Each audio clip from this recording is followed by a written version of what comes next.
Good afternoon, everyone. Today is Tuesday, June 17th, 2025.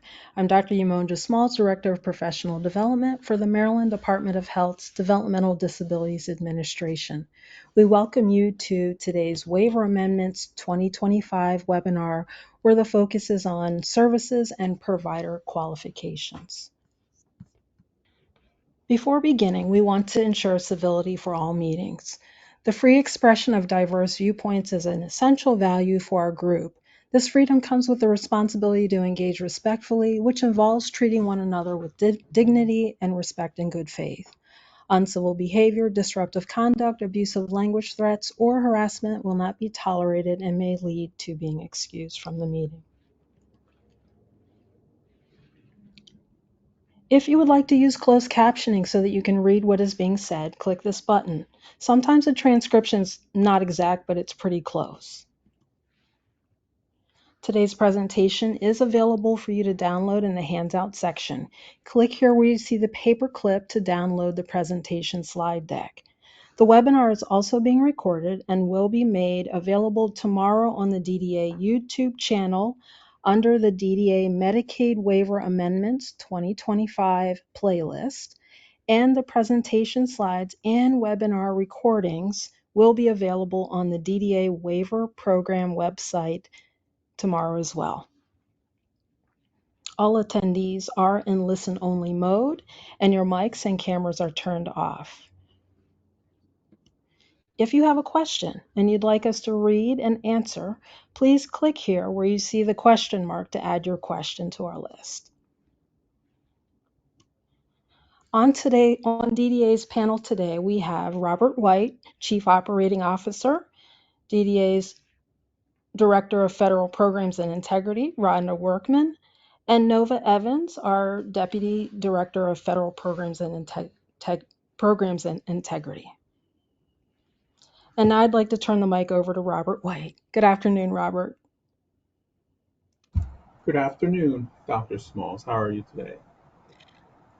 I'm doing okay, Robert. I'm doing really good. Thanks. Just an FYI, I'm seeing several comments related to the slides. I guess not being attached. If we want to look into that. Okay, we'll definitely follow up on that. Great, thank you. So good afternoon, everyone. Happy Tuesday, and thank you for joining us for today's important updates focused on services and provider qualifications as part of the Developmental Disabilities Administration's 2025 Medicaid Waiver Amendment application. My name is Robert White, and I am the Chief Operating Officer for the Developmental Disabilities Administration. First and foremost, I want to begin by acknowledging the critical role your engagement plays in shaping our waiver programs to better support people with developmental disabilities and their families across Maryland. In this afternoon session, we'll do a few things. First, we'll provide an overview of the updates included in the 2025 Waiver Amendment application related to the services available under the Consolidated Waiver and the qualifications necessary for providers to deliver them. These updates reflect changes intended to align with current guidance, increase transparency, improve program consistency, and ensure high-quality service delivery under a consolidated Medicaid waiver, the Community Pathways Waiver. The single waiver will simplify service delivery, enhance efficiency, and provide equitable access to all essential services, including meaningful day activities, residential supports, and other individualized supports. Next, we'll also review the fiscal year 2026 budget bill and the Budget Reconciliation and Financing Act of 2025 requirements passed by the Maryland General Assembly. This bill requires an amendment to the waiver and is also part of the application. We'll also explore enhancements to Appendix C, which include key clarifications on service delivery expectations, provider standards, and the roles of legally responsible individuals. Additionally, we'll highlight areas such as CPR certification, virtual service delivery, and provider renewals. You'll also hear about service-specific updates across a broad range of supports, such as employment services, day habilitation, personal supports, and more. Today's presentation reflects not only federal requirements and program efforts, but also the input we have received from you and others through our various channels of engagement. It is important to note that many of the changes you will hear about this afternoon will go into effect on October 6th. The formal public comment period began on June 9th, so last Monday, and will remain open through July 8th. We have heard your questions and concerns and will dedicate time after the briefing for you to provide constructive feedback and ask questions. Your perspectives and experiences are essential to shaping these services. We are committed to engaging with you and listening to your insights and ensuring that our waiver services meet the evolving needs of our community. As a reminder, all sessions will be recorded and posted on DDA's website. This is our fourth and final session related to this waiver amendment application. And just to want to underscore again that the public comment period will continue through July 8th, and want to emphasize the importance of the public comment period to give as many people as possible the opportunity to participate in this process. So with this collaborative spirit in mind, let me begin today's discussion by introducing you to Rhonda Workman, our Director of Federal Programs, and her Deputy Director, Nova Evans. Rhonda? Thank you, Robert. Good afternoon, everybody. Thank you for joining us today as we share information related to the 2025 DDA operated Medicaid waiver programs amendments. Today, we are going to begin by sharing the brief overview of our programs. We operate on behalf of Maryland Medicaid. As Robert mentioned, we will also share information regarding our amendment requirements related to the fiscal year 2026 legislative budget and the Budget Reconciliation and Finance Act. We'll also share some program challenges and some strategies that we have to address. As we've shared in our communications and webinar yesterday, we propose to consolidate the DDA operated Medicaid waiver programs into one comprehensive waiver, the Community Pathways Waiver. Throughout the amendment, changes were made to enhance clarity, improve access and accessibility, promote equity, and align services with current policies and regulations. Key changes include clarifying and or updating service requirements, training and provider qualification, virtual supports, and performance measures. Updates also include adding new information and processes as required by the Center for Medicare and Medicaid Services. We are also proposing removing outdated language, such as provider transitioning to LTSS Maryland and enhancing plain language. For this webinar, we will be focusing on Appendix C, participant services, that will include services for both of our service delivery models. We will close by sharing information regarding the public input process and additional stakeholder engagement opportunities. We have created a dedicated DDA amendment webpage that includes track change documents for our proposals for your review and input. And for more detailed information about existing approved Medicaid waiver programs, please refer to those specific waiver documents, associated regulations, policies, and guidance. And before we begin, we also want to share that we are available to provide assistance and answer questions. Next slide, please.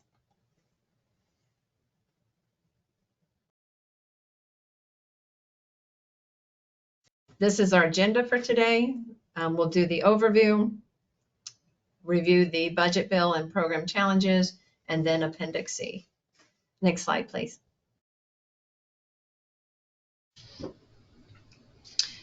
Good morning, good afternoon. My name is Nova Evans. We're going to start today's presentation by providing an overview of what a Medicaid waiver is and the DDA operated waivers as per the currently approved by Center for Medicare and Medicaid Services waiver applications. Next slide, please. So what is a Medicaid waiver? A Medicaid waiver is a federal medical assistance, also known as Medicaid, program. Waiver means that some of the regular Medicaid rules are quote unquote waived. That means they are not applied. Waivers are typically intended to give states flexibility to serve specific populations and provide services in innovative ways and to avoid institutionalization. Waiver programs are approved for a 5-year period and then must be renewed. An amendment can happen at any time if needed. The DDA currently operates 3 Medicaid waiver programs on behalf of the department. This presentation will talk about the upcoming waiver amendment. As you can see here, the 3 DDA operated Medicaid waivers currently include family supports, community supports, and community pathways waivers. Each has a different eligibility requirements and access to different services. The 3 waivers collectively offer 52 services in total through 2 different delivery systems: the community provider managed or traditional model, and the self-directed services model, where a person serves as the employer of record. Next slide, please.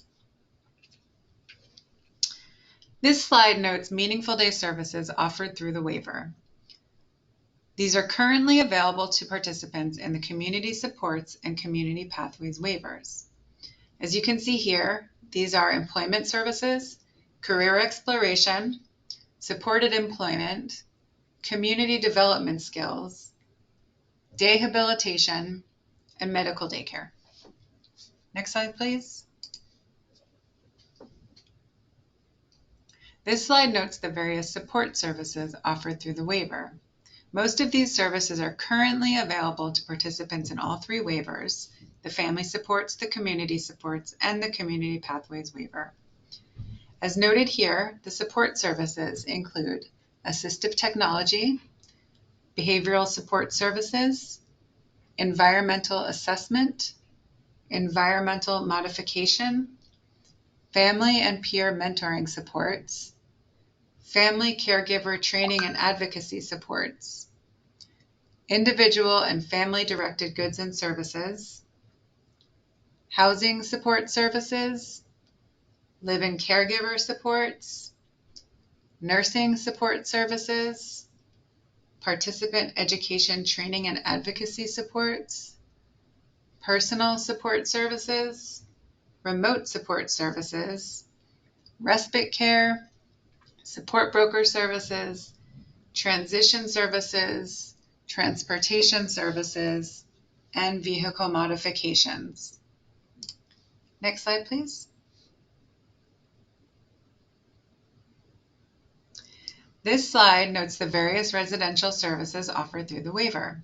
These are currently available to participants in the Community Pathways waiver only. And these include community living group home, community living enhanced supports, shared living, and supported living.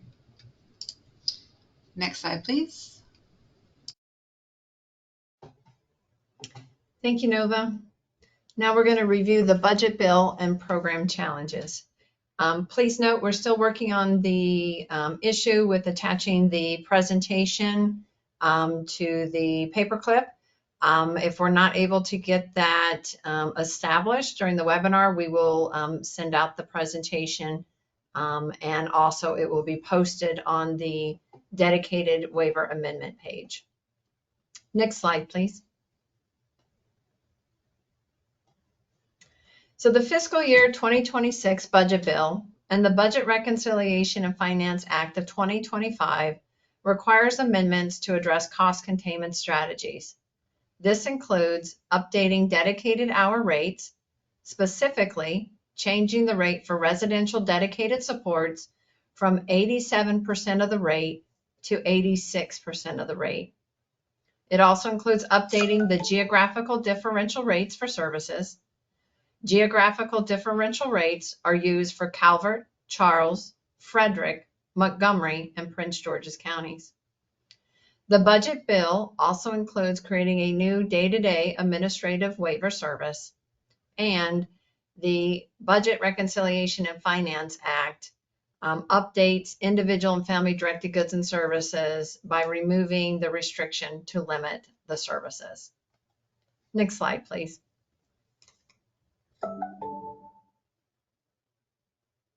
We would also like to address challenges that the state and stakeholders have identified. Operating 3 Medicaid waiver programs for individuals with developmental disabilities is not efficient, creates confusion among stakeholders, and requires duplicative processes and reports, and impacts staff resources.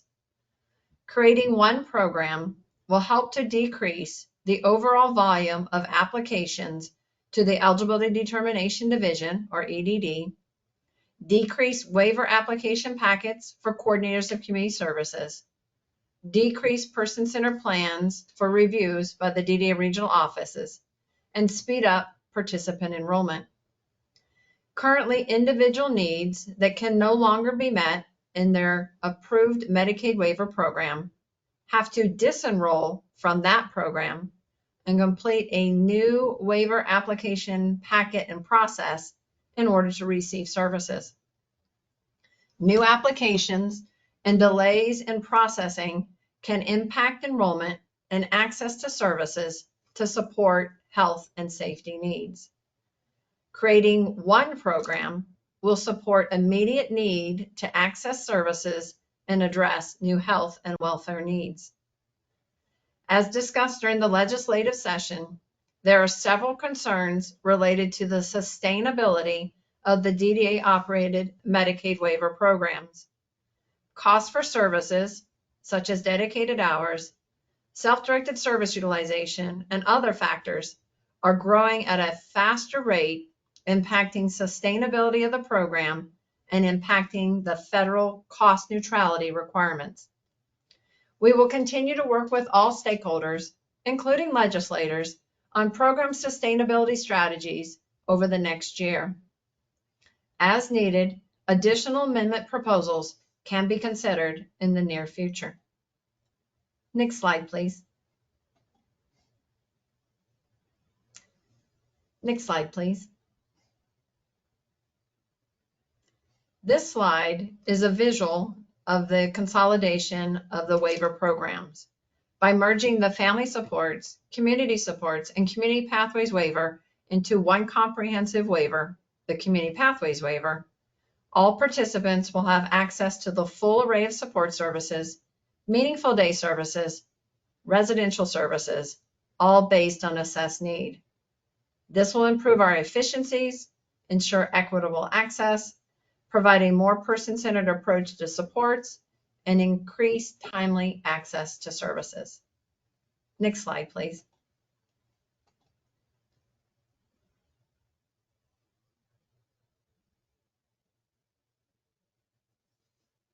Now we're going to do a brief overview of the waiver appendices, specifically in terms of the organization of the application. Next slide, please.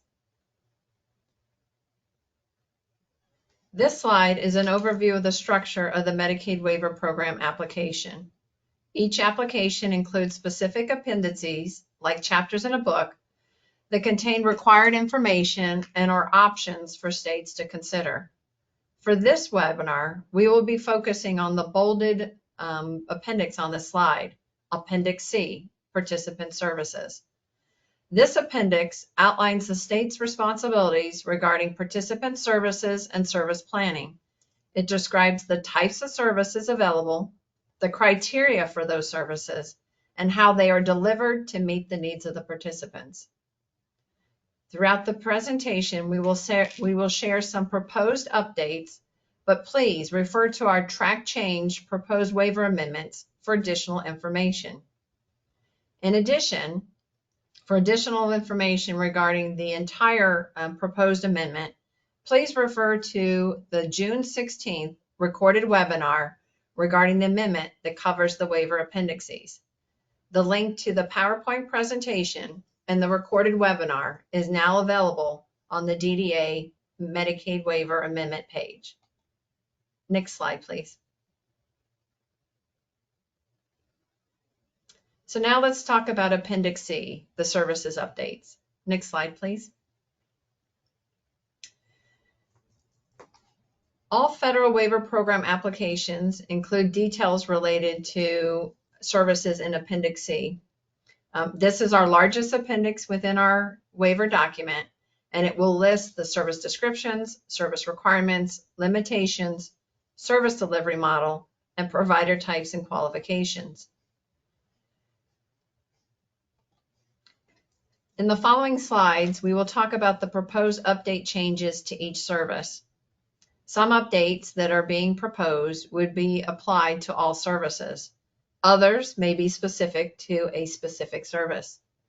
Examples of updates that are applicable to all or most services include incorporating information from policy stat and DDA guidance into the service description, clarifying that anyone paid to provide a Medicaid waiver service, including participant employees under the self-directed service delivery model, are considered Medicaid providers and therefore subject to all laws and regulations associated with the Medicaid provider.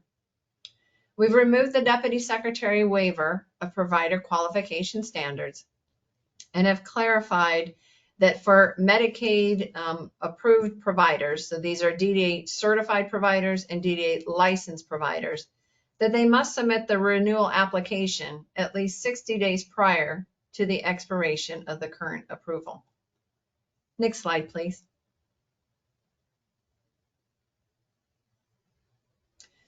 In terms of CPR training, we have clarified that it must include hands-on in-person training component at a minimum so that the person can demonstrate the skills that they learn within that session. We have clarified virtual supports as an electronic method of service delivery and associated requirements that we originally shared during the initial implementation. The initial implementation occurred during the public health emergency when we previously added virtual supports to our waiver programs. The waiver application now includes a new section required by the Center for Medicare and Medicaid Services, specifically related to virtual supports. We also have clarified service authorization to be specific and removed the terms unless otherwise authorized by DDA language.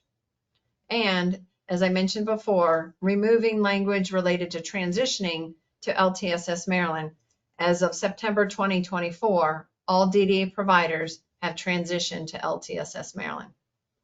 I'm now going to turn it over to Nova to start to review our different services. Next slide, please.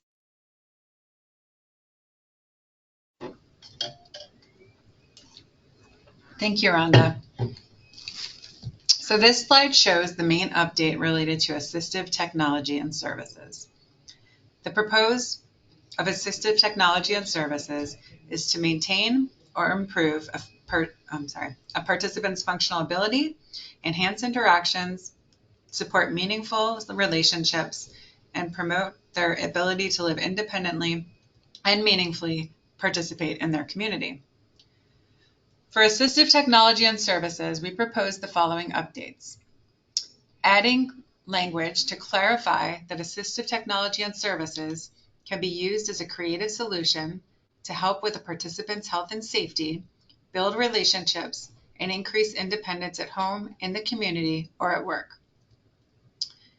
Adding monthly services fees as a covered service. Removing personal emergency response systems, sometimes known as PERS, as they are already covered under the Community First Choice. Currently, there are a few individuals receiving personal emergency response system supports under the DDA-operated Medicaid waiver programs. The DDA and Community First Choice program will coordinate and track the transition of personal emergency response system supports. Program case managers, coordinators of community service, and support planners will support participants and their teams with the transition. Case managers will create and/or review person-centered plans and plans of service to reflect the change in service program. And lastly, we're proposing adding shift-enabling technology certification as an acceptable certification for a qualified assistive technology specialist, expanding the pool of qualified providers. Next slide, please.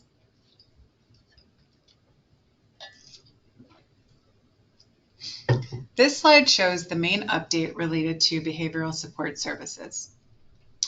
Behavioral support services are an array of services to assist participants who, without such supports, are experiencing or likely to experience difficulty at home or in the community as a result of behavioral, psychological, social, or emotional issues. These services seek to help understand a participant's communication and behavior, and its function is to develop a behavior support plan with the primary aim of enhancing the participant's independence, quality of life, and inclusion in their community. For behavioral support services, we propose the following updates. Improving quality of services by clarifying the behavioral assessment includes reviewing data and environments, and record reviews and interviews with the participant and individuals supporting the participant with respect to the possible reasons for the challenging behaviors, ways to support positive behaviors, and obtaining suggestions of positive and effective ways to communicate wants and needs and decrease challenging behaviors. Clarifying that recommendations for dedicated one-to-one and two-to-one supports, enhanced supports, and overnight supports must be in a behavior support plan. Adding that expectations for dedicated supports to be part of the behavior support plan. Clarifying behavioral consultation includes graphing and analysis of collected data to identify trends and patterns of target behaviors. Adding information from DDA policy and guidance, such as requirements for progress notes. We're also proposing expanding the pool of qualified providers by adding to the type of qualified providers that can complete a behavioral assessment and provide consultations to include a licensed graduate level professional counselor working under the license of a licensed clinical professional counselor, a licensed master's level social worker working under the license of a licensed clinical social worker, and board certified behavior analyst. Removing requirements for high school or equivalent hire for staff providing the brief support implementation services. Next slide, please.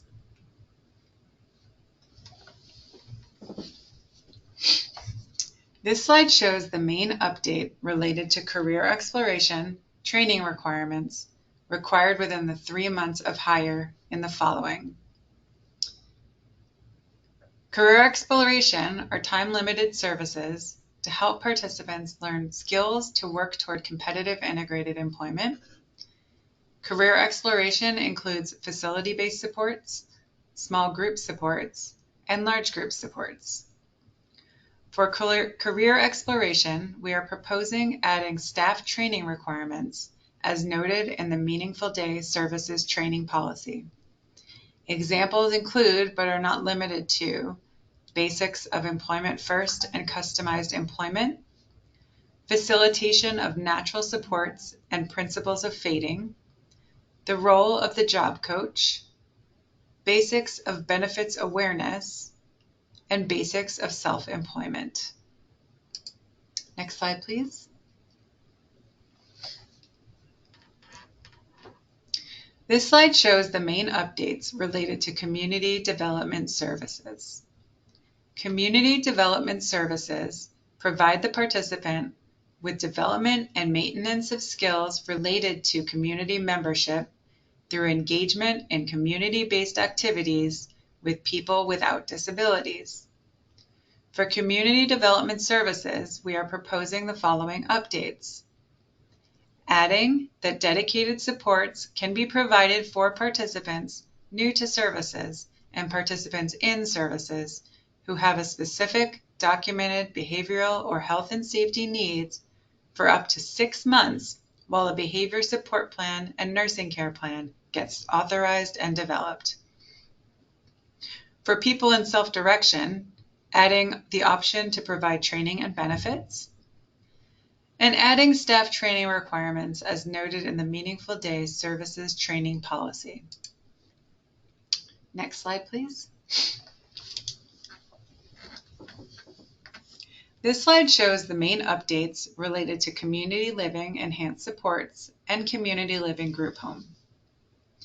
Community living group home services provide the participant with development, acquisition, and maintenance of skills related to activities of daily living, instrumental activities of daily living, and socialization through application of formal teaching methods in a community residential setting.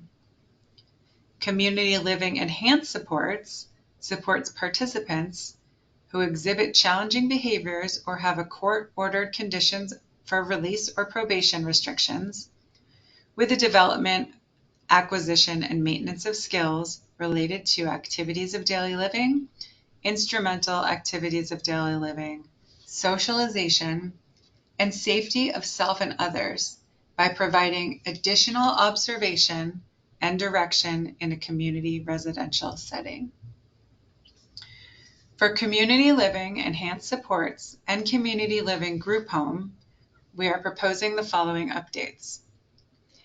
Adding language that dedicated supports can be provided for participants new to services and participants in services who have a specific documented behavioral or health and safety needs for up to 6 months while a behavior support plan or nursing care plan gets authorized and developed. This allows participants to get necessary services during the development period and eliminates gaps in services. We're adding the requirement for overnight supports to be provided by a staff that is awake and alert, ensuring health and welfare of participants. And we're removing the requirement for staff to have a GED or high school diploma, expanding the pool of qualified providers. Next slide, please.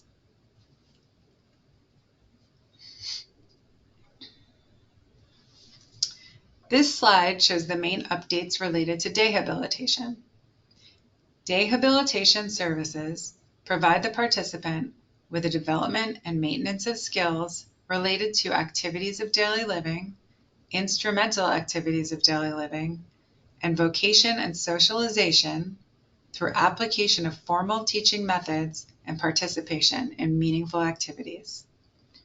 For dehabilitation services, we are proposing the following updates. Adding language about dedicated supports can be provided for participants new to services and participants in services who have a specific documented behavioral or health and safety need for up to 6 months while the behavior support plan or nursing care plan gets authorized and developed. Again, this allows participants to get necessary services during the development period, and it eliminates gaps in services. We are clarifying that dehabilitation is a separate and distinct service from residential services. And we're adding staff training requirements as noted in the Meaningful Day Services Training Policy. Next slide, please.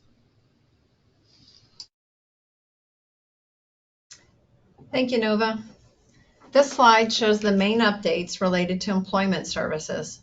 Employment services provides the participant with a variety of flexible supports to help the participant to identify career and employment interests, find and keep a job, including the following services. Discovery, which is a process to assist the person in finding out who they are, what they want to do, and what they have to offer. Job development, which supports the person in finding a job, including customized employment and self-employment. Ongoing job supports, which are various supports a person may need to successfully maintain and advance their job, This includes nursing support services based on an assessed need. Follow-along supports, which are periodic supports after a person has transitioned into their competitive integrated employment job. Self-employment development supports, which helps a person whose discovery activities and profile indicate a specific skill or interest that would benefit from resource ownership or small business operation. And coworker employment supports, which helps a person in a situation when an employer has identified that an on-site job coach would not be optimal, yet the person could still benefit from additional supports. For employment services, we are proposing the following updates. Adding information from the DDA policy and guidance, for example, incorporating information from the DDA's Meaningful Day Services policy, including but not limited to clarifying discovery milestone requirements, clarifying job development, which includes strategic combination of both direct and indirect services. Clarifying ongoing job supports and follow-along supports can be provided via remote technology, for example, FaceTime, if preferred by the person, and clarifying that follow-along supports includes at least 2 direct face-to-face support contacts with the person in the course of a month, but may also include other types of interventions, such as, but not limited to, phone calls to the person or the employer, and general coordination needed to support a person to maintain their employment. And we've incorporated information related to DDA's competitive integrative employment policy. We are clarifying when seeking service authorization or reauthorization of employment services through follow-along or ongoing supports that a person's job must have qualities of competitive integrative employment. For the community provider managed service delivery model, we're clarifying with services that they may be authorized, for example, when a person who has a newly added employment goal, including participants new to services, that employment services follow-along and ongoing supports may be authorized even if the person is not currently employed. For participants who have been authorized previously for employment supports, follow-along and ongoing supports, for one previous plan year without securing employment during that plan year, we may authorize the service for one additional plan year, even if the person is not currently employed. For participants who have been authorized those employment supports for follow-along and ongoing job supports for 2 consecutive plan years without securing employment for 2 consecutive years, we may not authorize the service for any subsequent plan year unless the person secures employment. For participants who are not currently authorized employment services for follow-along and employment services ongoing supports, if the person subsequently secures employment during the course of that plan year, the employment services can be added to the plan, and the coordinator of community services must submit a revised person-centered plan.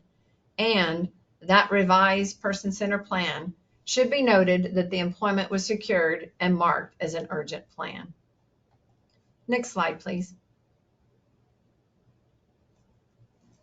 In terms of environmental assessments, an environmental assessment is an on-site assessment with the person at their primary residence to determine if an environmental modification or assistive technology may be necessary to support the participant's home. For environmental assessment services, we clarified that an authorized annual assessment is based on the plan year. Next slide, please.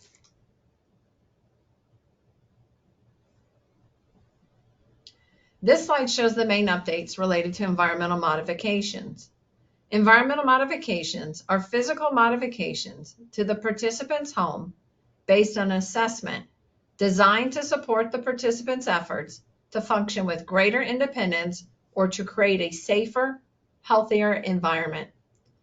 For environmental modification services, we are proposing to add smart home devices that require attachments to the home, such as voice-activated door openers, blinds, and shade openers, and to streamline our qualification requirements for a license with a Maryland Home Improvement Commission or to be a Division of Rehabilitation Services approved environmental mod vendor. Next slide, please. This slide shows the updates related to family and peer mentoring supports. Family and peer mentoring supports connects participants and their primary unpaid family caregiver with mentors who have had lived similar experiences.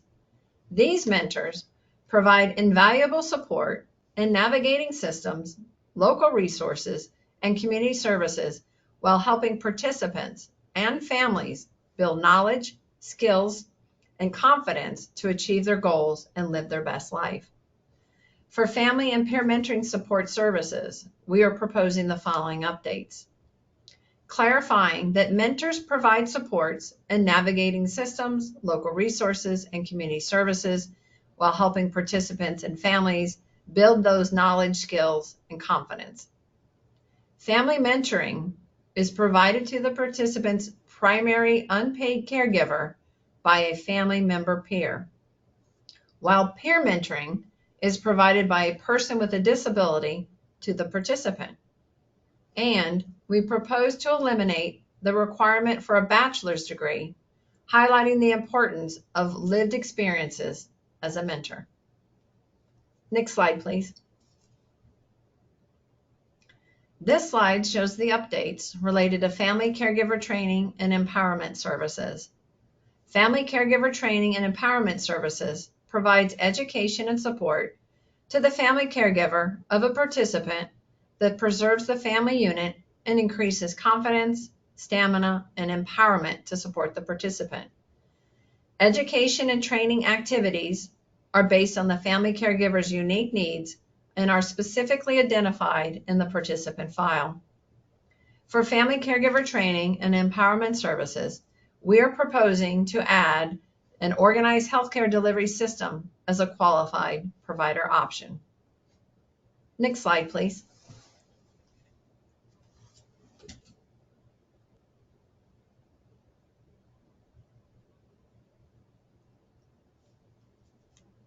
Next slide, please. This slide shows the updates related to individual and family directed goods and services, often referred to as IFDGS. Overall updates are meant to highlight community inclusion and independence. For individual and family directed goods and services, some of the proposed updates are clarifying the extent of goods and services allowable in line with the Center for Medicare and Medicaid Services Waiver Technical Guide. As per the Center for Medicare and Medicaid Services Technical Guide, goods, services, equipment, and supplies that are diversional or recreational in nature fall outside the scope of Section Medicaid 1915C of the Social Security Act. Goods, services, equipment, and supplies that a household that does not include a person with a disability would be expected to pay for as a household expenses, such as subscriptions to cable television services and others, are not covered. In alignment with these requirements, we are also proposing language to better clarify recreational events and associated costs and accessories. For example, clarifying tickets, memberships, and related costs to attend recreational activities and events, such as museums, zoos, bowling, and indoor skydiving, are not covered. For some items, there is a proposed cap. Some items must be related to the person's disability. Some items must be recommended by a medical professional, and all items must not be covered by insurance. We're also clarifying dental services recommended by a licensed dentist and not covered by health insurance, such as dental anesthesia and denture services, are covered. Next slide, please.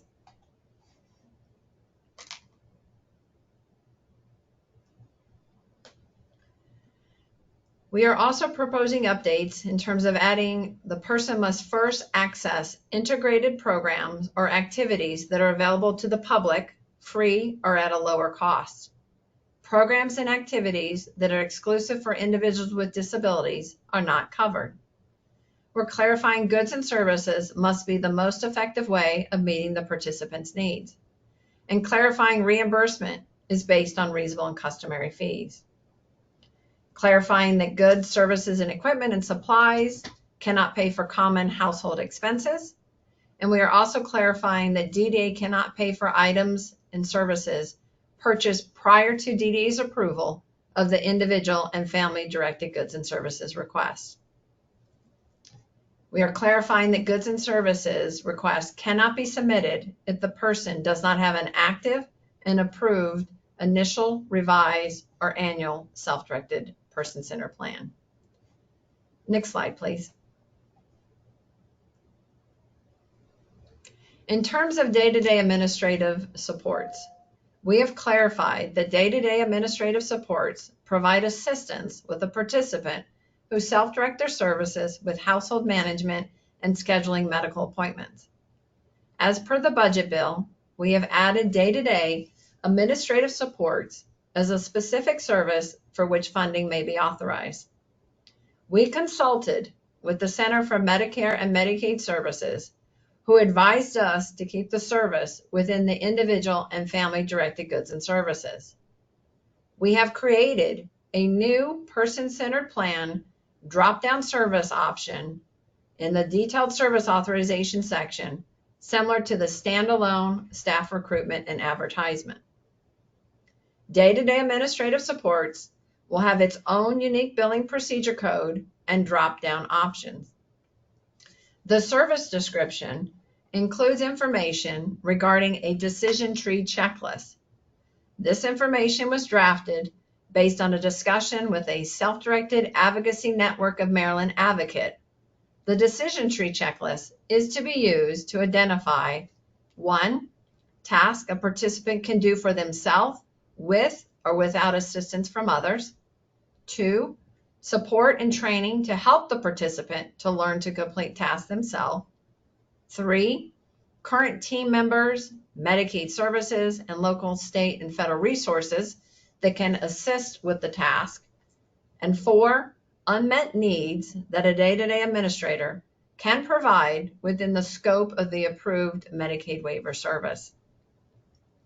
In line with the Center for Medicare and Medicaid Services guidance, day-to-day administrative supports may be authorized if the support needed is not available under another Medicaid state plan or Medicaid waiver service. Examples of Medicaid waiver services include supports that are available from Coordination of Community Services, Housing Support Services, Personal Support Services, Community Development Services, Support Broker Services, Financial Management and Counseling Services, and the Health Choice Special Needs Coordinator. Next slide, please. Day-to-day administrative supports does not include supports that are available through other Medicaid services. So we have noted that day-to-day administrative supports does not include making payments for household management care, including repairs, snow removal, and lawn care, making decisions for the participant, approving and signing timesheets or vendor provider invoices, personal support services, which also already include budgeting and money management, maintenance of a home, such as cleaning out the refrigerator, ensuring paper products, etc., meal preparation, personal care, house cleaning and chores, laundry, and overnight supports. Day-to-day administrative supports does not include developing staffing schedules and cleaning schedules, which can be supported by team members, support brokers, and personal support service staff. It does not include financial management, such as maintaining benefits with Medicaid, such as food stamps, Medicaid waiver, and other benefits that can be supported by coordinators of community services, benefit counselors, and other resources. It does not include money management and property management, which can be provided by guardians of property or representative payees. A guardian of property is someone that the court names to manage money and property for someone else who the court has found cannot manage their money and property alone. A representative payee, often shortened to be referred to as rep payee, is an individual or organization appointed by the Social Security Administration to receive and manage Social Security or Social Security income benefits on behalf of a beneficiary who is unable to manage their own finances. It does not include the development of a person-centered plan, an emergency plan, or staffing backup plan, which is directed by the participant and their legally authorized representative, facilitated by the coordinator of community services with the support of the team, which also includes the support broker. And day-to-day administrative supports does not include the assistance with recruitment and hiring direct support professionals, managing workers, terminating workers, and providing information on effective communication, problem solving, and conflict resolution, which is provided with support broker services. Next slide, please.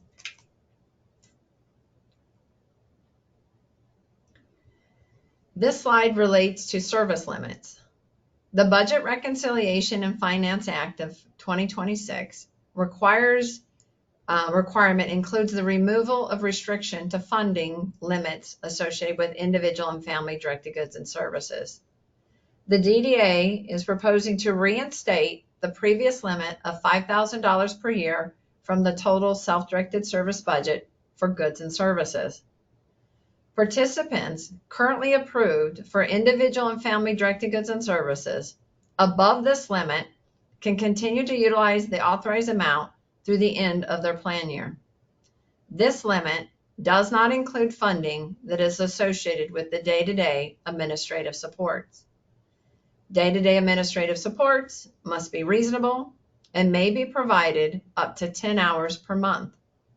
This limit is based on the funding that was authorized by the General Assembly to support day-to-day administrative supports, which can support up to 10 hours per month per participant. To ensure quality services, day-to-day administrative support providers can provide collectively for all participants they support up to 40 hours per week of day-to-day administrative supports. Next slide, please.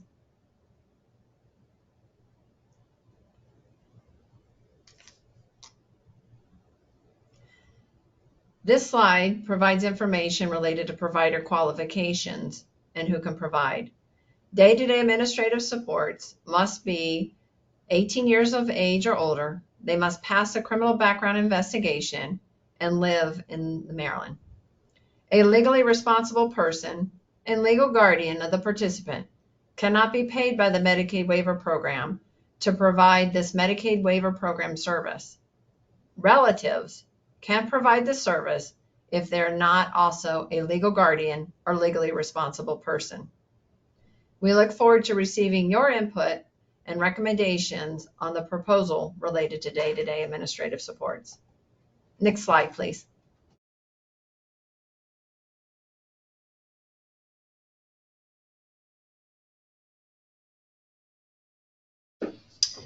Thank you, Rhonda. So this slide shows the updates related to live-in caregiver supports. The purpose of live-in caregiver supports is to pay a portion of the cost of rent and food that can be reasonably attributed to a live-in personal caregiver who is residing in the same household with a participant. For live-in caregiver supports, we are proposing the following updates. Clarifying a live-in caregiver is defined as someone who is residing in the same household with the participant who that is also providing supports and services in the participant individual home. We're clarifying that reimbursement is for the months in which the service agreement is successfully carried out. When entering into the service agreement with the caregiver, the participant will take on the risk for all unmet rental obligations. And we're clarifying that siblings may be paid to provide this waiver service unless they are a legally responsible person or legal guardian. Next slide, please.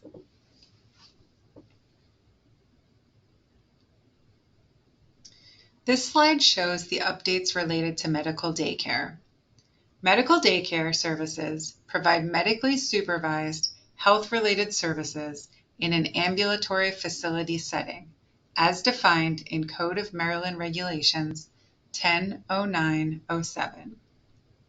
Medical daycare includes the following services: healthcare services, nursing services, physical therapy services, occupational therapy services, assistance with activities of daily living such as walking, eating, toileting, grooming, and supervision of personal hygiene, nutrition services, social work services, activity programs, and transportation services. For medical daycare, we are proposing the following updates, including that behavioral support services may be provided at the same time as medical daycare if there is a documented need. Next slide, please.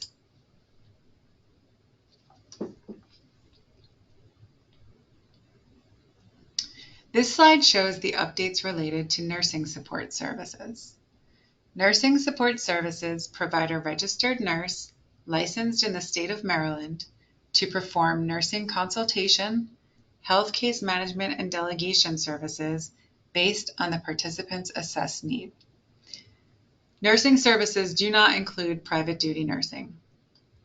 For nursing support services, we are proposing to clarify health case management does not include delegation of medications and medical, health, or nursing treatments provided by paid staff, and removing the requirement for 24/7 availability or provide qualified backup services, and clarifying as per Code of Maryland Regulation 102711, the delegating nurse shall be readily available when delegating a nursing task to the unlicensed individual, certified nursing assistant, or medication technician, and to address the participant's health needs as may arise emergently. Next slide, please. This slide shows the updates related to participant education, training, and advocacy supports. Participant education, training, and advocacy supports provides funding for the costs associated with training programs, workshops, and conferences to assist the participant in developing self-advocacy skills, exercise civil rights, and acquire skills needed to exercise control and responsibilities over other support services. For participant education, training, and advocacy supports, we are proposing the following updates: removing the individual participant support professionals and added organizational healthcare delivery system as a qualified provider, and clarified that legally responsible individuals, legal guardians, or a relative of a participant may not paid to provide this service, as the service is payment of training programs, workshops, and conferences. Next slide, please. This slide shows the updates related to personal supports. Personal supports provides habilitative services and overnight staff support to assist participants who live in their own or family homes with acquiring, building, or maintaining the skills necessary to maximize their personal independence. These services include in-home skills development and community integration and engagement skill development supports. For personal supports, we are proposing the following updates. We are adding that the DDA may authorize an enhanced rate, 2-to-1 supports, and overnight supports for participants new to services and participants in services who have a specific documented behavioral or health and safety need for up to 6 months while a behavior support plan and nursing care plan gets authorized and developed. We are adding that personal supports enhanced cannot be provided virtually. We are adding the requirement that overnight staff must be alert and awake. We are removing the limitation of 82 hours for traditional provider model. And we're clarifying that legally responsible persons, legal guardians, and relatives may not be paid for greater than 40 hours per week for services. Next slide, please. This slide shows the updates related to remote support services.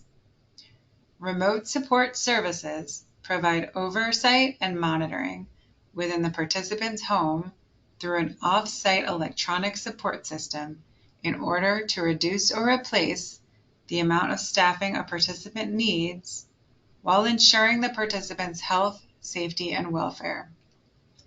The purpose of remote support services is to support the participant to exercise greater independence over their lives.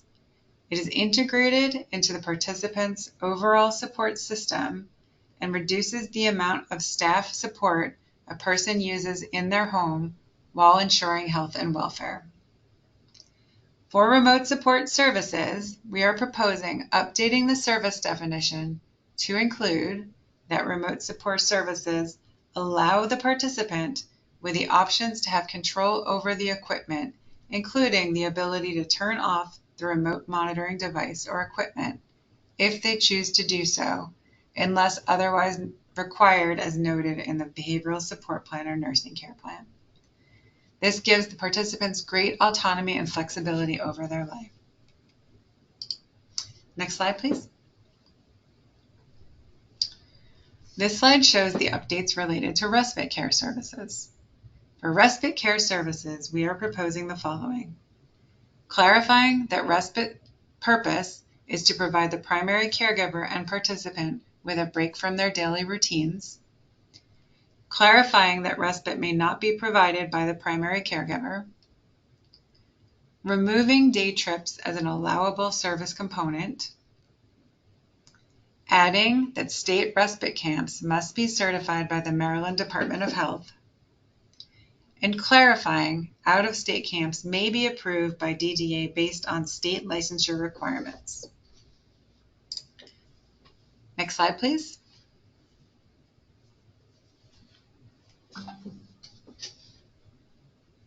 Thank you, Nova.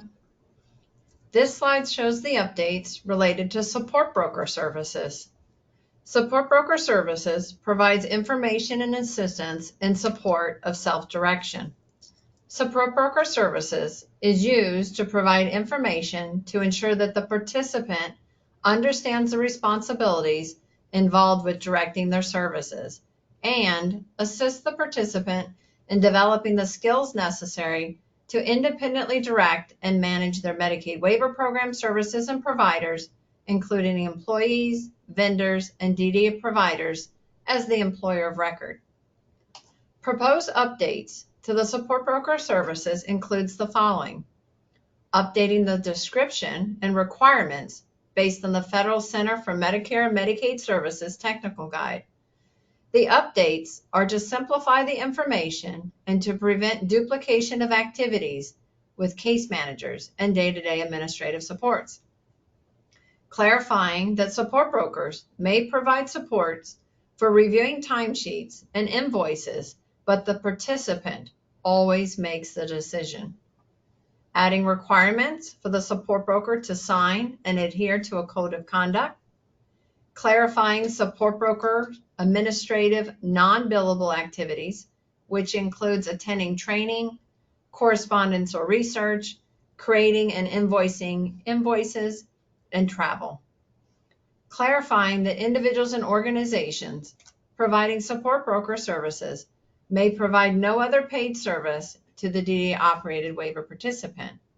And to ensure quality services, adding support broker services can provide collectively for all participants they support up to 40 hours per week of support broker services. Next slide, please.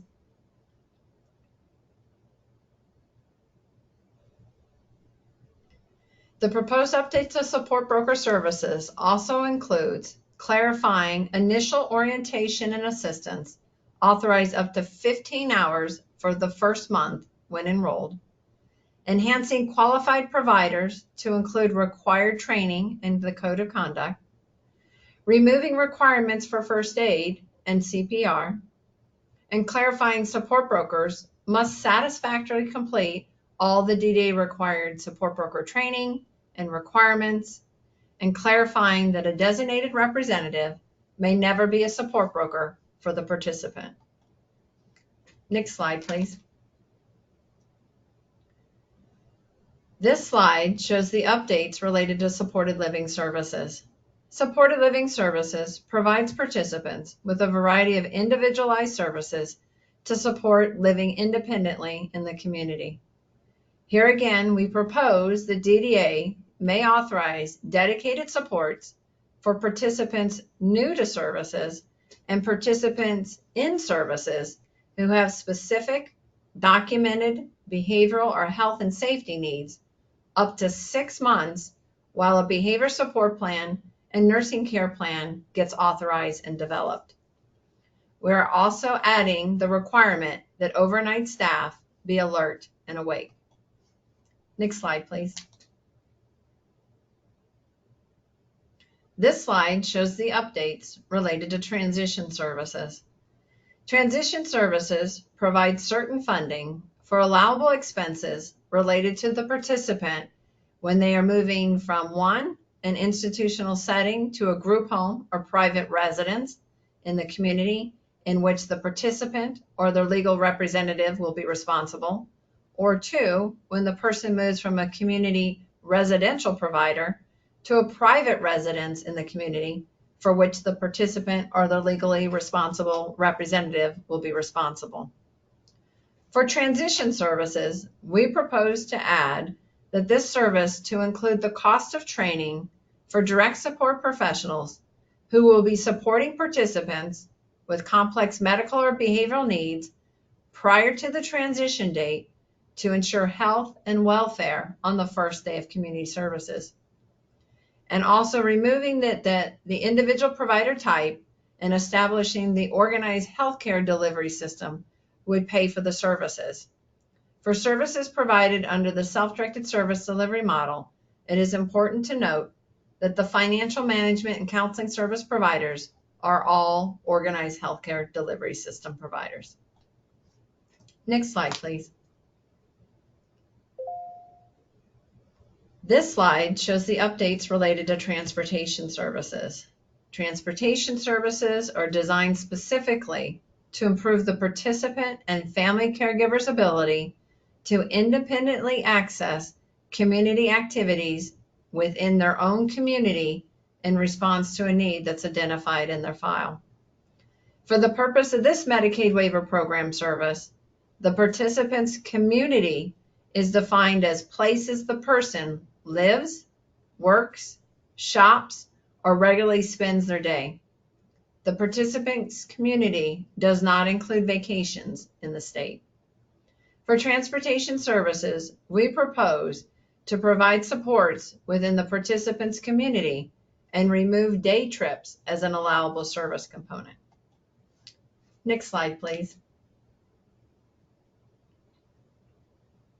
This slide shows the updates related to vehicle modifications. Vehicle modifications are adaptations or alterations to a vehicle that is the participant's primary means of transportation. Vehicle modifications are designed to accommodate the needs of the participant and enable the participant to integrate more fully into the community and to ensure the health, welfare, and safety and integration by removing barriers to transportation. For vehicle modifications, we propose to clarify that this service does not include charging electric vehicles. Next slide, please.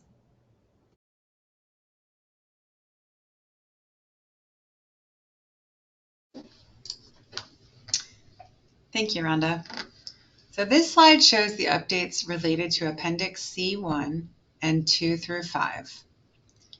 In these sections of Appendix C, we propose some updates and clarifying language, including for Appendix C1 and 2 through 5, we're proposing to add the Coordinators of Community Service Training requirements in alignment with the Code of Maryland Regulations 1009-48.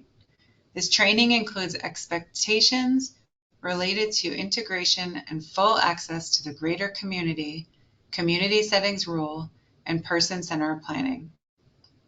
We propose to add information related to virtual supports. The Center for Medicare and Medicaid Services added a new section to the waiver application in Appendix C titled Remote Telehealth Delivery of Waiver Services. States are required to specify whether each waiver service that is specified in Appendix C1 and C3 can be delivered remotely via telehealth. We have included information regarding the virtual supports, which are an electronic method of service delivery. Virtual supports are used to facilitate community integration, enhance the effectiveness of service delivery, improve accessibility, and ensure health and safety. And we're proposing adding information related to the Quality Improvement Organization, quality reviews, and auditing of provider qualifications. Next slide.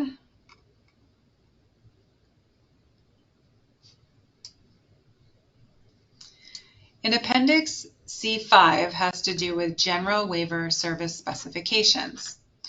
Specifically, this section discusses the state's assurances regarding extraordinary care, payments for services by relatives, legally responsible persons, and legal guardians, and criminal background check requirements.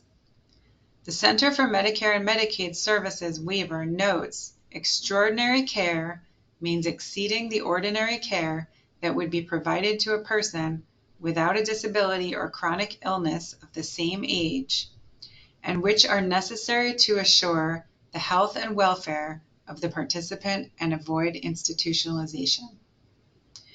For extraordinary care, DDA updates, including identifying the scope of legally responsible individuals, relatives, and legal guardians in providing extraordinary care. It also expands the current definition of relative to include a grandparent, step-grandparent, sibling, step-sibling, aunt, uncle, niece, and nephew. And clarifying service provided by a legally responsible person, relatives, and legal guardians is subject to the same person-centered plan and claims monitoring procedures that are applied to all Medicaid waiver services. Next slide, please. The Center for Medicare and Medicaid Services added additional waiver application requirements related to the provision of extraordinary care, legally responsible persons, legal guardians, and relatives. The Center for Medicare and Medicaid Services Appendix C2 through 5 waiver requirements include details regarding the state policies to determine that a provision of services by a legally responsible individual, legal guardian, and relatives is in the best interest of the participant, and the state processes to ensure that the legal responsible individual, legal guardian, and relatives who have decision-making authority over the selection of waiver service providers use substituted judgment on behalf of the individual. Next slide, please.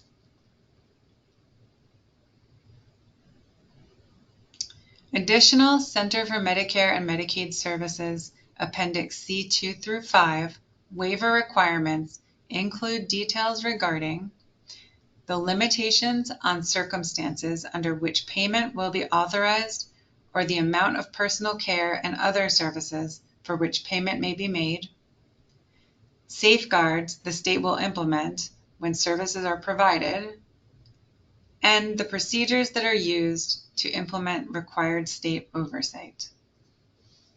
Next slide, please. Also, in response to the Center for Medicare and Medicaid Services additional waiver application requirements related to the provision of extraordinary care, legally responsible persons, legal guardians, and relatives, we are proposing updating the service delivery by a legally responsible person, legal guardian, and relative to address these requirements to ensure the legally responsible individual, legal guardian, and relatives who have decision-making authority over the selection of waiver service providers use substituted judgment on behalf of the individual. There is language around conflict of interest.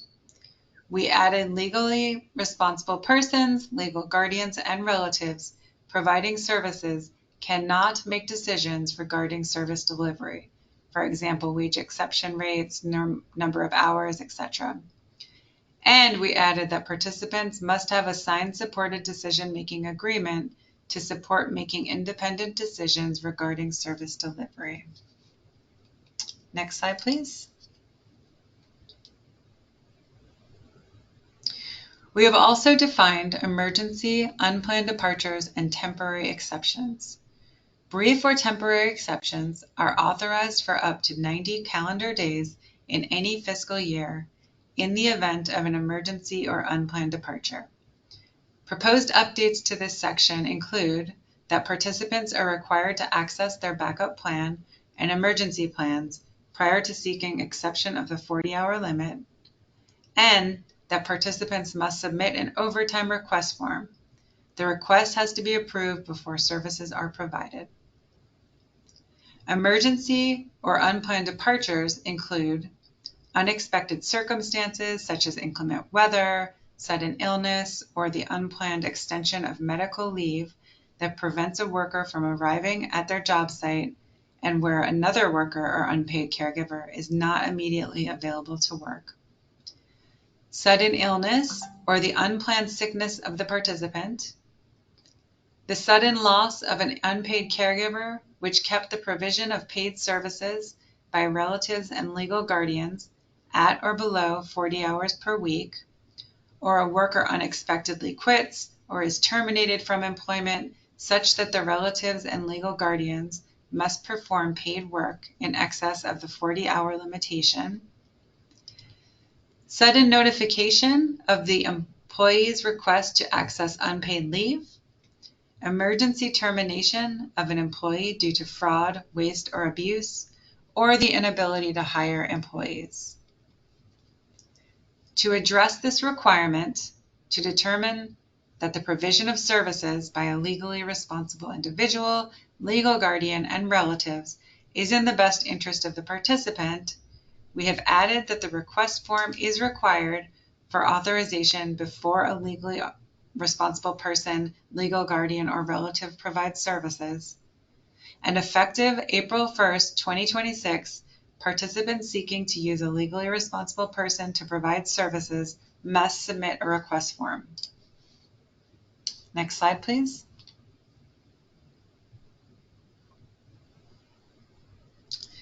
The Center for Medicare and Medicaid Services also added additional waiver application requirements related to the state option to provide home and community-based services in acute care hospitals in accordance with Section 1902 H1 of the Act. It specifies whether the state chooses the option to provide waiver home and community-based services in acute care hospitals.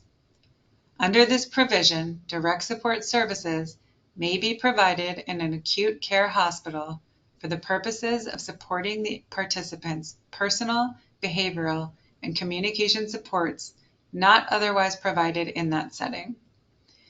These supports assist the participant in communicating their needs and utilizing behavioral strategies to support healing, use of medical strategies to address the acute care health issues, and discharge to their community.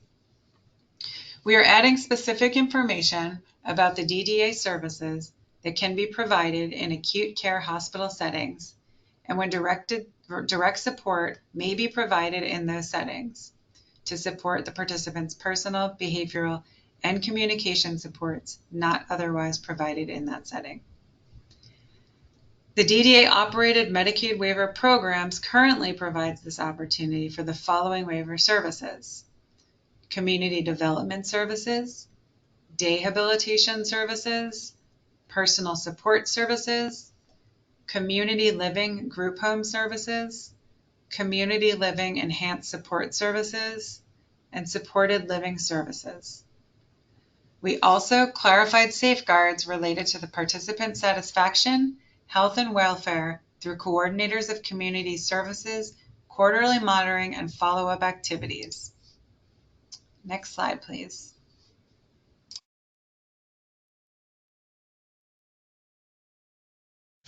Thank you, Nova. So we're now going to share some information regarding our stakeholder engagements and public comment process. Next slide, please. So yesterday we held a stakeholder amendment overview webinar on June 16th, 2025. We reviewed the various structures of the waiver application and went through the various appendices with some of the proposed updates to include the services.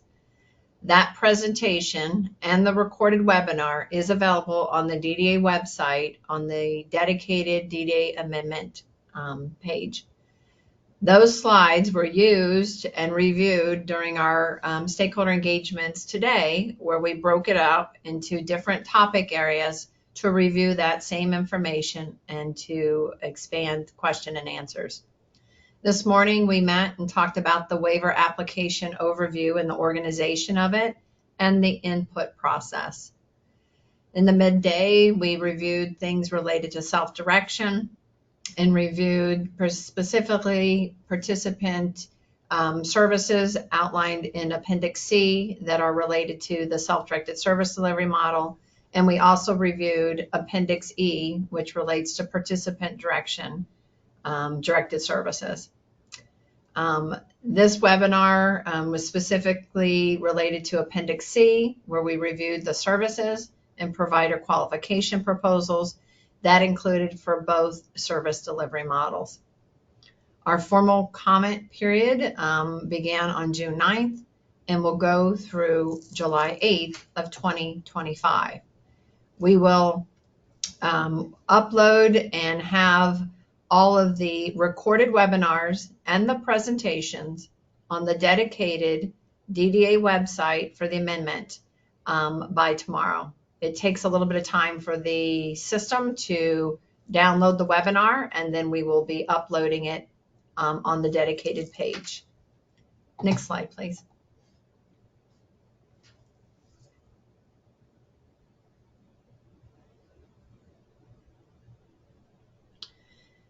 So this slide is about the public comment process. And the public comment process is a 30-day process. It began June 9th and will go through July 8th. As we've been sharing, we have track change documents regarding the amendment proposal that are available on the DDA waiver program website page at this link. We also shared that link in our initial communication that went out on June 9th.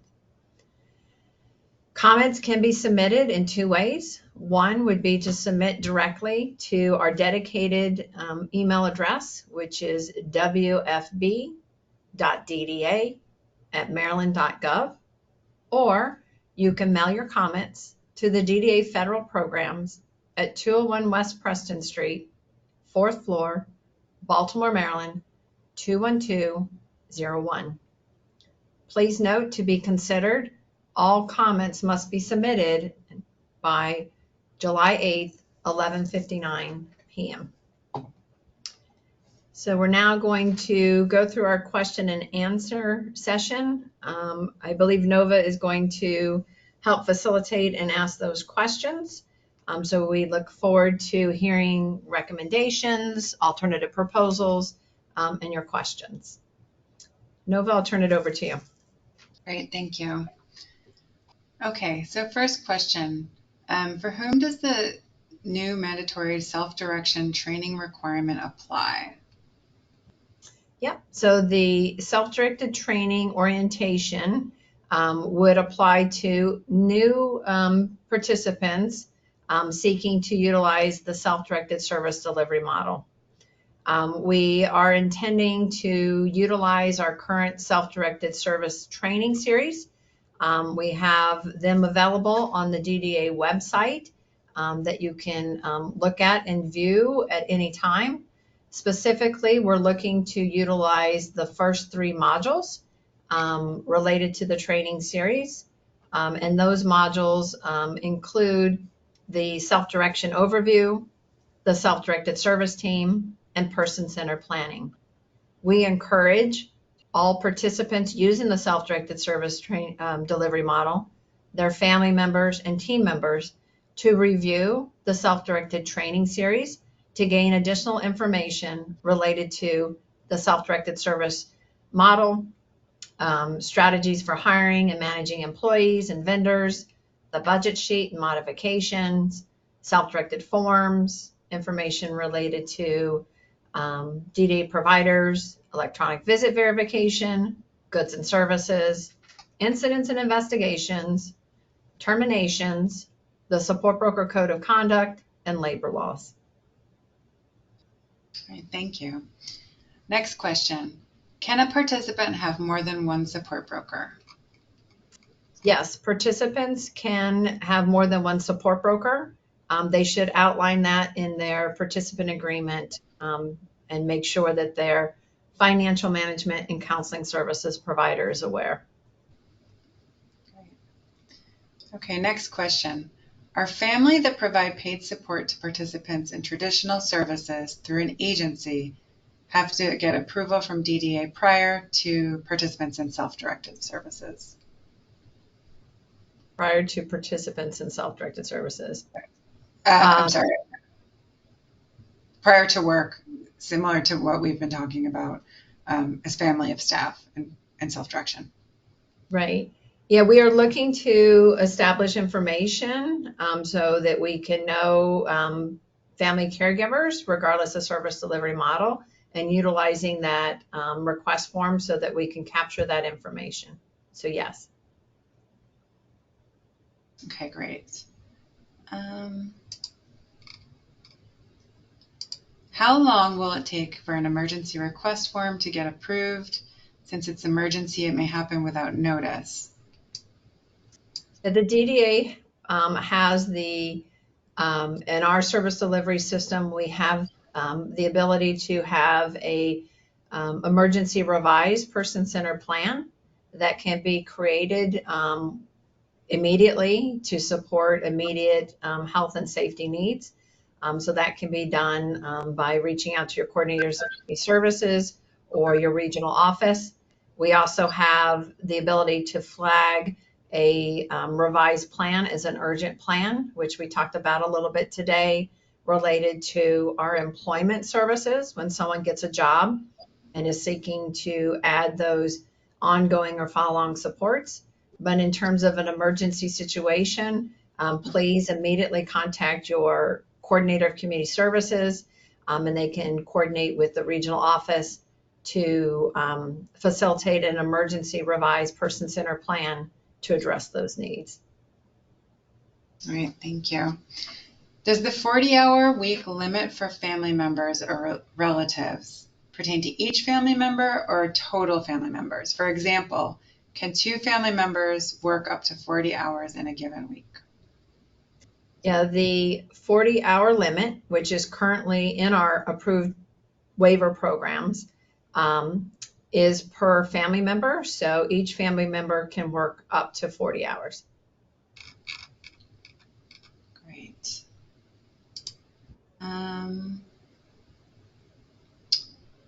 So this is talking about the day-to-day administrative support. And they're asking if a vendor or employee providing that services needs to be living in Maryland in order to be eligible.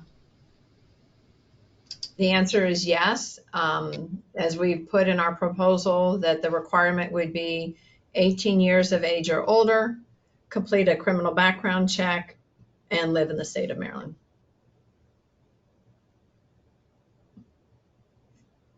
Okay. Just bear with me. That's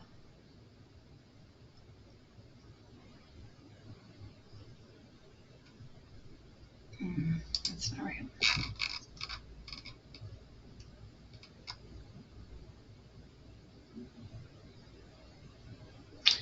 This one just asks, can we clarify that a day-to-day administrator does not need a CPR certificate? That is correct. We are not requiring day-to-day administrative supports, administrators, staff to have CPR.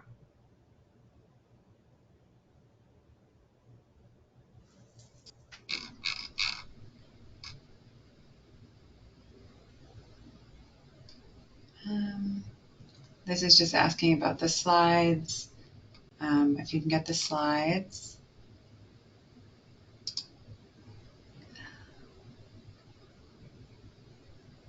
Can you clarify the date of implementation for the additional employment trainings per the training matrix? Yeah, so what we've done is we've incorporated into the waiver application the current policies related to training requirements for meaningful day services. So those training requirements that we've noted already exist in the policy that is on the DDA policy stat. So we've added those into the waiver application just so that we're consistent with those standards. So those requirements currently exist within policy stat. Okay. Let's see some different ones here. Can people using provider managed service delivery system utilize individual family directed goods and services? Yeah, that's a good question. Unfortunately, no. Individuals using the community provider managed service delivery model cannot access individual and family directed goods and services.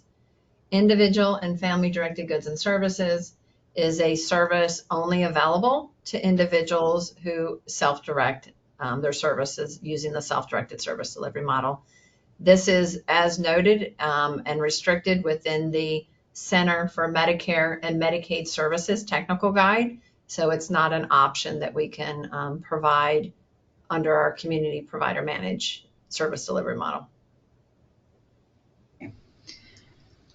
This one asks, the requirement for overnight awake staff in community living group homes, is that just for behavioral or medically compromised individuals? It would apply for any overnight services or supports that were authorized or indicated in LTSS Maryland. So if it's authorized, then the service should be alert and awake. And based on what I'm trying to refer to is providers, particularly related to our licensed sites, have the ability to indicate whether their service delivery model includes overnight supports, for which then we indicate it in our LTSS system, and the provider gets an increased rate for those supports. And so if it's indicated in the system, then the staff need to be awake and alert. Okay. This one asks, what is the difference between assistive technology and virtual services? Can they both be used? Yeah, both can be used. Virtual supports is a service delivery model, so it's an option of how to provide services. The services would be provided virtually versus directly face-to-face. Some individuals participate in virtual community development services and are working with a provider or entity that would provide information, cooking classes, those type of things, activities that they would log in and participate, similar to our webinar today. Assistive technology is a very big and broad service that can support individuals in multiple ways, including their employment, day-to-day life, community engagement, and independence. Our assistive technology services includes an assessment for which individuals can be assessed to identify technology that could better support them in the different areas of their life. It can include a variety of services and equipment, devices, software applications, etc. Technology is changing daily, so we are always open to requests for consideration, and encourage everyone to explore assistive technology as an option, an opportunity to further support goals and outcomes. Thank you. This one asks, where can I find PolicyStat? Oh, good question. Yep. The DDA website, if you go to our main website, we have a banner across the top. If you go towards the right, there will be a banner that says Waiver and Policies. When you click on that, we have a box dedicated to policies. And when selecting that, you'll see a quick link to DDA Policy Stat. DDA Policy Stat is an online platform that includes all existing DDA policies that we've issued. So it'll have the meaningful day services, the meaningful day training requirements, et cetera, that you can look and review. Great, thank you. This one's about, when did the reductions to the dedicated hours rate and geographic differential rates take effect? The information that we're shared today related to the fiscal 2026 budget bill and the Budget Reconciliation Finance Act. The budget bill notes specifically the reduction in the dedicated hours and the adjustment to the geographical differential for the traditional community provider rates. Those go into effect October 6th with the approval of the amendment. Please note, if you're self-directing services, that we have already issued communication related to updates to the reasonable and customary rates and wages. That effective date for self-directed services is July 1st, 2025. So please ensure that you're taking appropriate action if it applies to you, to work with your team and your financial management and counseling service providers.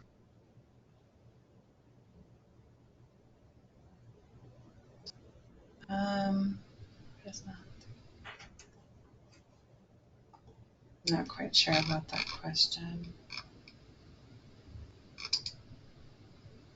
I saw a question, Nova, related to behavior support services, related to progress notes and what was included. Please note, we utilize the behavior support services policy and policy stat to enhance the waiver application with those standards.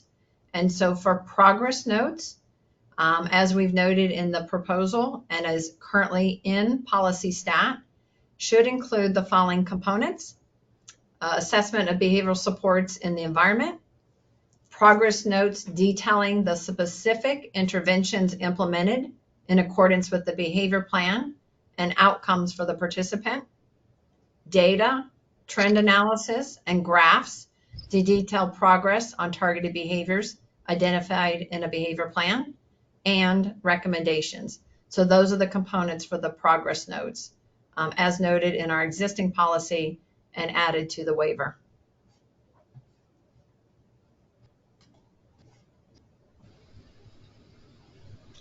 I think we also had another question related to legally responsible persons and rep payees. So in Appendix C, in the end of Appendix C, C-1, C-2, we define legally responsible persons, which is defined as a person who has a legal obligation under the provision of Maryland law to care for another person. Under Maryland law, this includes a parent, either natural or adoptive, legal guardian, or person otherwise legally responsible for the care of a minor, such as foster parents or relatives appointed by the court.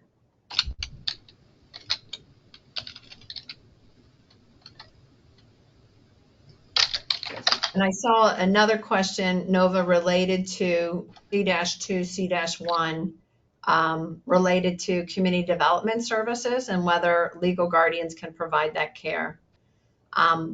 This section of the waiver application can be a little confusing. And so it's important when you're reading the application to look at the main waiver application template title. And so in C-2, there's a section that asks us to share information about the provision of personal care or similar services by legally responsible individuals.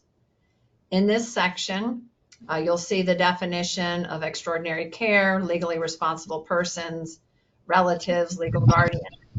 And we have noted that we make payment to legally responsible persons related to personal care or similar type services for our personal supports and respite services. We have stricken out community development services, and we move that to the section below. We did that because we feel community development services is not classified as personal care. It is a broader service that really focuses on supporting the community integration and inclusion of individuals. So if you scroll down further within Appendix C-2, you're going to see that there's an additional template requirement that asks us to share other state policies concerning payment of waiver services furnishes by relatives and legal guardians. And in this section, we again define legal guardians, legally responsible individuals, but we list a number of services for which a participant enrolled in either of the service delivery models may use a legal guardian or relative, which includes community development services, employment services, the day-to-day administrative supports, nursing support services, personal supports, respite care, shared living for the siblings only, support brokers, supported living, transportation, and live-in caregiver supports. So I know that we've had a couple questions in our last session, and I saw some today. So it's important to look at both areas. Relatives can provide community development services. Thank you for clarifying that. Okay, so this one asks, if someone who provides assistive technology services and is already a DDA-approved provider, are they now required to become a Medicaid-approved provider? And what steps need to be taken?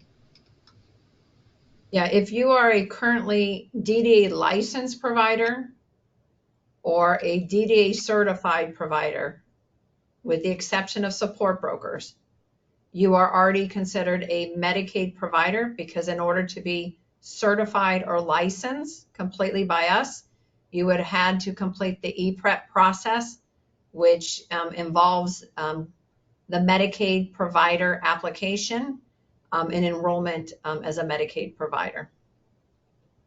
So no action would need to be taken. You can confirm your status by reaching out to the regional office and talk with the provider services director, who can further review and make sure that we are addressing your question correctly. Okay. Here's a question. Does the supported living,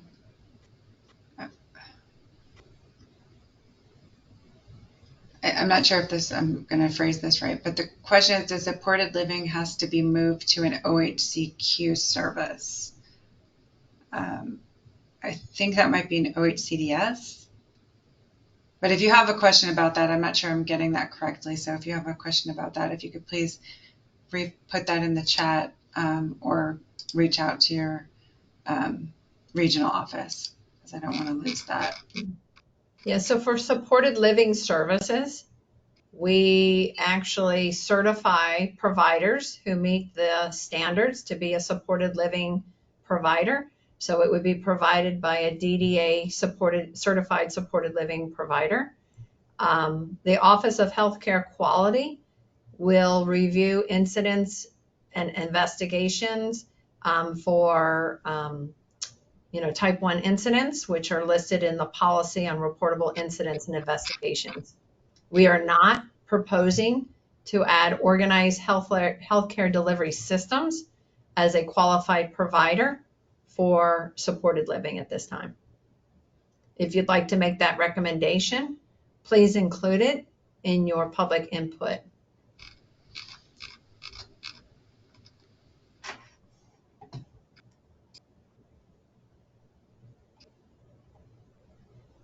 Okay, can you clarify, and I think this question has been asked, but because it's coming up again, just to clarify, if someone in self-directed services can still have 82 hours for personal supports with approval from DDA? Yes, individuals in self-directed services can receive above the 82 hours for personal supports. We are authorizing services based on assessed needs. In the waiver application, it shows the limit under the community provider managed service delivery model. So we're removing that limit because we would again be looking for support and documentation related to the assessed need, but it is available above that level for both service delivery models. I see another question, Nova, related to residential services for people under the age of 21. And so we do have in our waiver application the various services, and also includes information if there's any age requirements. So we do support individuals with residential supports age 18 and older. Our meaningful day services are also designed for individuals 18 and older. For individuals younger than that, for meaningful day would be engaged in educational type of supports. So it's important when you're looking at the services, you can see the current and existing standards related to requirements and authorization. Great. Can you give an example of what type of documentation would be accepted to show that a person has a behavioral or health and safety need in order to be authorized for up to 6 months? Sure. So in these situations, as we've shared, people new to services or participant currently in services may have changes in their situation or be coming into our service delivery system already with maybe some challenges. So if we take a transitioning youth or someone leaving the autism waiver and applying for our programs, because the behavior support plan and nursing care plan would not have been authorized or developed before then, we would look at documentation like behavioral plans or strategies noted in the school system or in the previous waiver program. For individuals currently enrolled in the program, sometimes things happen, life happens, and it impacts us. We would be looking at incident reports, assessments, report, documentation that would show that something's changed with the individual's health or behaviors that are putting them at risk. And therefore, we're open to considering all and any information that can be provided that can help us to understand what the needs are and what is developing or has been presenting, so that we can make that authorization for that 6-month period while the team works with qualified professionals to further develop a nursing care plan or behavior support plan to support the ongoing need for those dedicated or enhanced supports.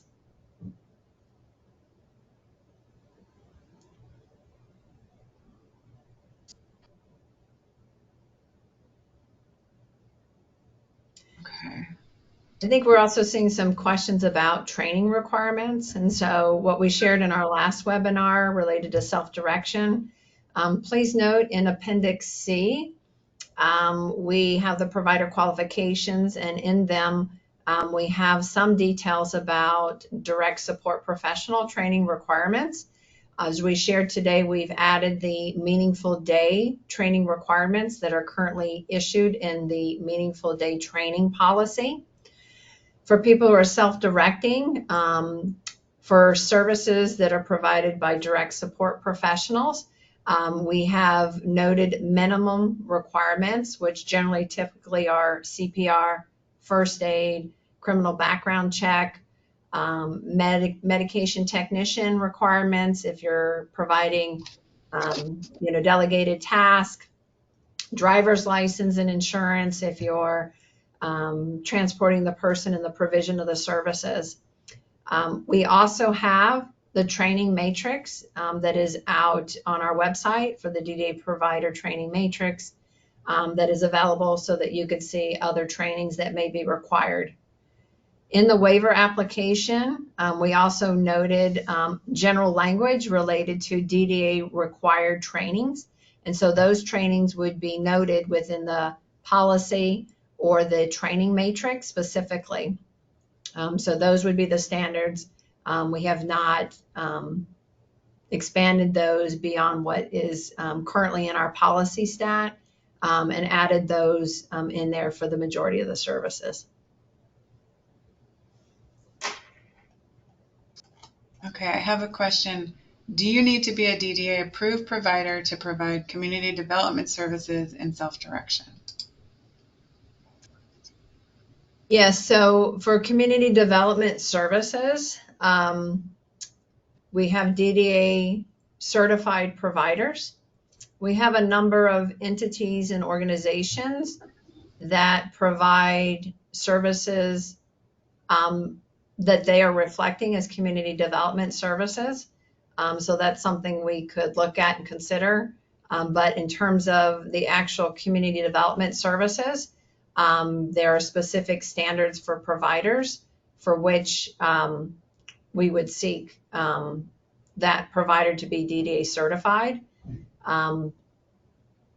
There are staff that could provide community development services in the community outside of a provider or community organization.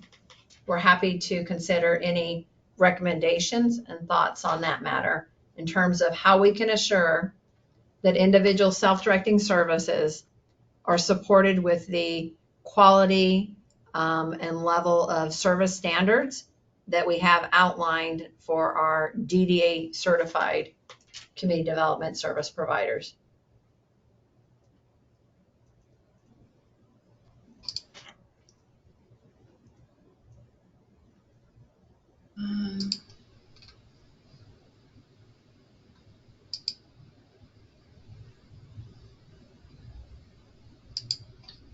Just looking through these.